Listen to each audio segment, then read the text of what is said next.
de développement, de progrès et d'investissement aussi bien national qu'étranger assure à cette région un développement durable constant avec l'inclusivité et la participation de toute la population.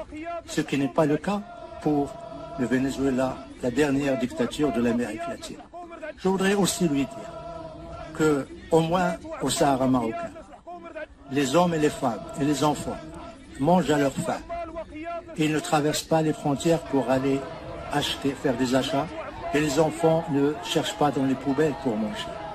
Je voudrais également dire que le Venezuela, qui est le pays le plus riche de la région, avec son pétrole et son gaz, il a un pays pauvre, tout simplement, parce que le régime dictatorial sur place a fait la captation des richesses nationales du pays aux dépens de la population.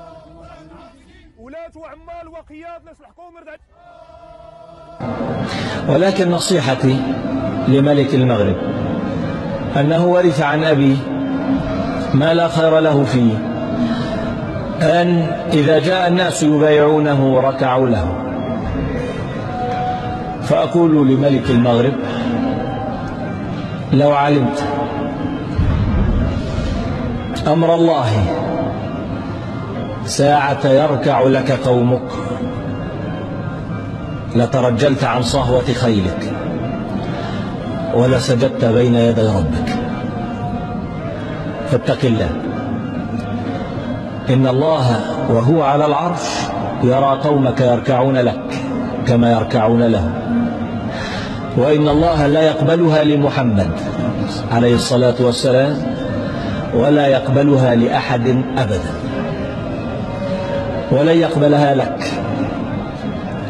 فهذا مما يزول به الملك وتزول به النعم ويسخط به الله، فلا حاجة لك بسخط الله، فلست أهلا لسخط الله أن تتعرض السخط.